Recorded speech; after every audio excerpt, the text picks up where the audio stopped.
Healthy is easy. Jadi dokter kita lanjut, bagaimana dokter untuk orang-orang yang punya penyakit atau cenderung ke autoimun dengan adanya booster ini dokter? Iya, jadi memang itu jadi problem ya. Problem dalam artian bahwa masyarakat berpikir, waduh kalau di vaksin terus antibodinya berlebihan, akhirnya menyerang diri sendiri atau autoimun.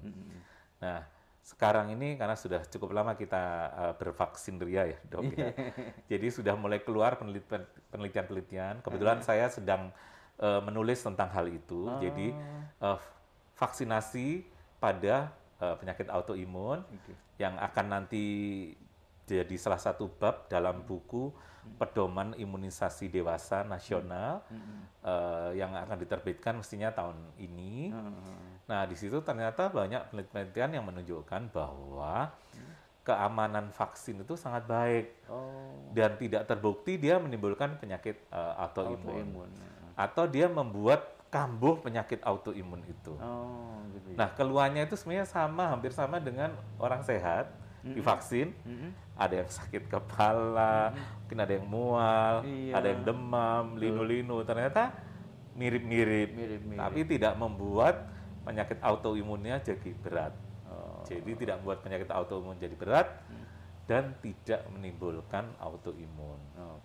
Itu dokter. Jadi untuk orang-orang yang mempunyai atau kecenderungan autoimun itu nggak usah ragu tentang booster ya, karena vaksin itu sendiri sudah bisa melindungi supaya nggak masuk ke sana. Iya, dan kemudian aman ya dok ya. Aman, jadi apa justru yang autoimun gini memang harus di booster. Iya. Karena terbukti ya, misalnya 2 kali suntik itu ya rata-rata sudah bagus. Tapi ada yang sedang minum atau pakai pengobatan tertentu untuk menekan imun, itu imun yang terbentuk itu mungkin tidak setinggi orang sehat. Nah, sehingga kalau di booster harapannya nanti semakin baik. Dokter, penyakit autoimun yang di lapangan itu apa yang perlu dikonsultasikan? Jadi kalau kita ini kan bingung, seperti kita yang di FKTP itu, kalau ada orang asma, kemudian alergi, itu mesti kita konsultan ke rumah sakit untuk mendapat vaksin. Cuma sampai di mana ini? Misalkan alergi yang jenis apa? Asma yang jenis apa ini yang dikonsultan itu? Jadi ini kalau alergi ya, kalau gitu ya. Alergi. Jadi yang nggak boleh dapat vaksin COVID, kita ngobrol tentang COVID ini ya. Itu adalah orang yang pernah alergi dengan vaksin tersebut. Oh, dengan vaksin tersebut. Iya, dengan bahan-bahan. Jadi dalam satu vial vaksin itu sebenarnya kan bahan-bahannya nggak cuma si vaksinnya aja. Iya. Tapi ada bahan pembawanya, ada bahan yang membuat supaya imun respon kita lebih naik. Nah, bahan-bahan itu kadang ada orang yang alergi. Nah, tapi belum pernah divaksin kok dok. Ya dulu pernah nggak divaksin apa terus alergi, misalnya seperti itu ya. Kalau seperti itu harus hati-hati. Jadi kalau yang seperti itu pernah alergi pada vaksin tertentu, silahkan di rumah sakit. Kalau di Malang ya bisa ke Saiful Anwar, mungkin konsul dulu, seperti itu ya. Jadi supaya kita siap-siap kalau terjadi sesuatu. Dan memang ada 1-2 yang seperti itu. Ya, tetapi jangan terlalu khawatir karena memang dok saya alergi ayam, alergi telur, terus gimana kalau vaksin? Enggak. Nah, ya ini yang sering di KTP kan itu dokter ya. Enggak masalah. Enggak masalah itu dokter. Iya. Jadi alergi yang ada dalam kandungan vaksin tersebut itu yang perlu diwaspadai. Iya. Kemudian untuk dokter, untuk orang-orang yang komorbid dokter, orang lansia atau yang komorbid ini bagaimana dengan booster itu? Baik.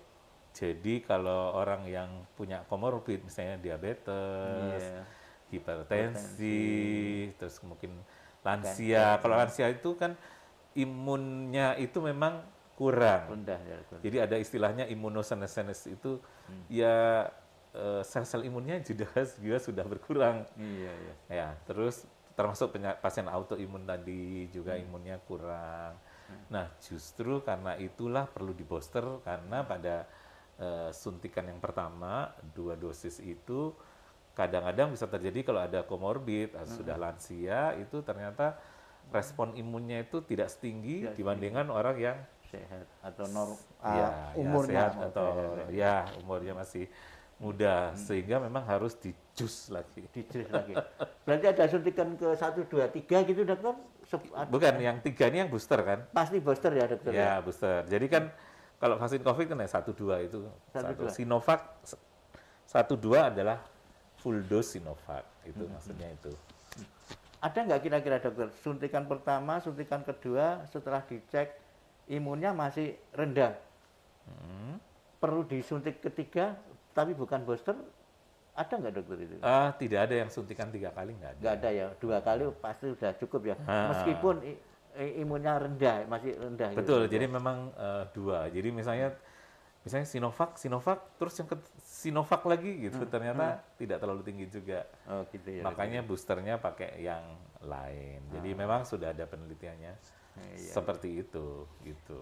Oke, dokter, sebagai closingnya ini gimana, dokter Singgi?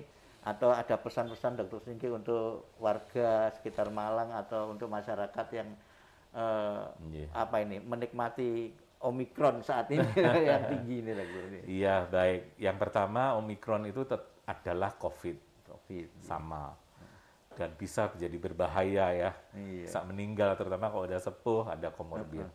Sehingga prokes dan kemudian vaksin itu sangat penting sekali. Dan booster ini juga demikian akan meningkatkan imun, sehingga kita bisa menghalangi COVID masuk. Namun, kita tetap bisa positif, Dok. Iya. Dan mungkin kita perlu isolasi, tapi mungkin akan sebentar. Atau bahkan kita mungkin tidak ada keluhan.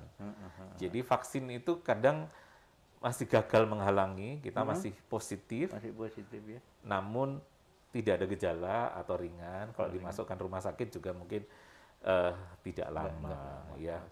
Nah, bagaimana belum yang dapat booster? Jagalah protokol kesehatan kan dokter. Iya, prokes itu ya. Iya, itu yang kadang lupa semua ya. 5M itu ya. Iya, sudah MM-an kayaknya MM-an. Iya dok. Ya terakhir ini dok. Ji. Saya kadang bertanya sama pasien saya, mana yang lebih Anda takut? Efek samping vaksin atau kena COVID? Karena kadang nggak mau divaksin. Nggak mau. Iya, terus setelah berpikir, iya dok, ya takut sama COVID-nya, ya sudah. Diinjeksi aja, nggak apa-apa. Kalau sakit-sakit paling 3-4 hari selesai, itu dok. Iya dokter, saya ini pesan juga. Tadi pagi saya ada pasien nggak mau COVID, saya nggak mau vaksin, nggak mau divaksin, sorry. Yeah. Bahkan yang pertama sekalipun, saya nggak sampai bingung apa yang saya harus ngomong apa supaya pasien ini mau. Itu selain yang diomongkan dokter ini, gimana dokter? Ngomong apa kita ini? Benar-benar nggak mau. Baik, kalau tadi saya mana lebih takut, COVID atau vaksin? Nah, berikutnya adalah seperti ini. Kalau kita nggak divaksin, kita kena COVID, kita akan menularkan kepada orang. Berarti kita memberikan mudarat buat orang lain dan lingkungan.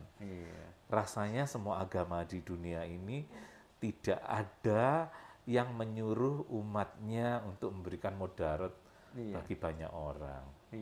Jadi justru memang harus divaksin. Jadi seperti itu. Semakin banyak orang nggak divaksin, nanti virusnya datang terus, akhirnya malah berubah lagi, mutasi lagi, lain lagi. Nggak selesai. Jadi ayo kita bantu saudara sebangsa setanah air, saudara satu dunia ini, semua supaya kita berhenti pandemi ini dengan cara salah satunya adalah divaksin, selain tetap prokes. Mungkin itu dokter. Ya, terima kasih Dokter Singgi atas ceritanya tentang Omikron dan booster. Mungkin kita bisa ketemu di lain waktu. Terima kasih. Iya dokter, terima kasih banyak.